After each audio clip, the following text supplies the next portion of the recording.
Hey guys, welcome to my new video. तो guys, आज की वीडियो में हमारे पास जो फ़ोन आया आईफोन 13। और दोस्तों, ये जो फ़ोन है ये पूरा का पूरा डैमेज हो चुका है। इसके अंदर ना तो इसका फोल्डर बचा, फोल्डर पूरा का पूरा इसका डैमेज हो चुका है। ये देखिए, इसका फोल्डर पूरा डैमेज हो गया। इसकी बैटरी भी ठीक है, काम चल जाएगा, बट हाँ, ये भी डैमेज तो हुई है। इसके बाद में बात करी जाए इसका बोर्ड की, तो बोर्ड दोस्तों इसका पूरा का पूरा डैमेज हो चुका है। इसकी ऊपर की लेयर हट चुकी है और इसका बीच का सैंडविच बोर्ड जो है ये भी खुल चुका है। तो गाइज, आज हम इस वाले फ़ोन को दोबारा से पूरा चेंज करने वाले हैं और इस फ़ोन को ऑन करने वाले हैं और इस फ़ोन को बिल्कुल न्यू करने वाले हैं। तो पूरा फ़ोन एक कैसे चेंज होगा और ये कैसे असेंबल होगा, इस पूरी वीडियो में आप हमारे साथ बने रहिए और देखते रहिए हमारे इस चैनल को। अगर आपने चैनल सब्सक्राइब नहीं किया तो प्लीज़ इस चैनल को ज़रूर सब्सक्राइब कर दे दोस्तों, जैसे कि हमारी ऐसी वीडियो आपके पास हमेशा आती रहे।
तो गाइज, ये हमारी बॉडी है न्यू वाली, जो हम अब इस वाले फ़ोन को पूरा हमने फ़ोन जो है पूरा का पूरा डिसमेंटल कर लिया है। ये पूरा फ़ोन है जो कि हमने डिसमेंटल कर लिया है। पूरे इस मैट पे हमने हर एक पार्ट को रखा हुआ है जो आईफोन 13 के हमने इस वाले बोर्ड से निकाले हैं। इसके हर एक पार्ट को हमने निकाल लिए हैं इसमें से, अब इस वाले जितने भी इसमें पार्ट थे वो सारे पार्ट हम यूज करने जा रहे हैं अब न्यू वाले फ़ोन में।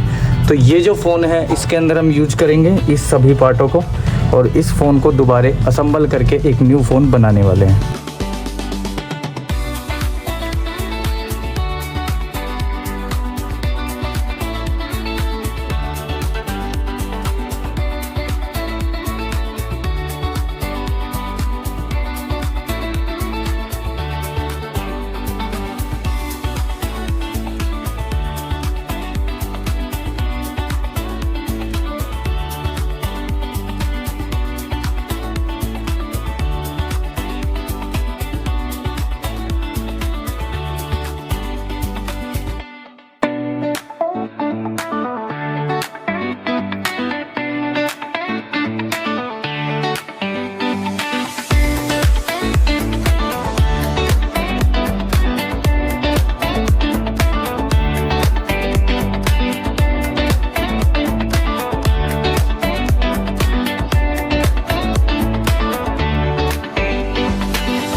तो दोस्तों ये फ़ोन हमने बिल्कुल ठीक कर दिया है, एकदम न्यू ब्रांड न्यू फ़ोन इसको बना दिया है। फिर तो गाइज़ अब बात करी जाए आफ्टर एंड बिफोर की, तो ये इसका आफ्टर है। ये कुछ इस हालत में हमारे पास आया था ये फ़ोन, अब हमने इसको बना दिया है कुछ इस टाइप का बिल्कुल न्यू फ़ोन। ये देख लीजिए, ये पूरा डैमेज आया था दोस्तों, पूरा डैमेज, ये पूरा फ़ोन, ये पूरा डैमेज फ़ोन था। इसको पूरा हमने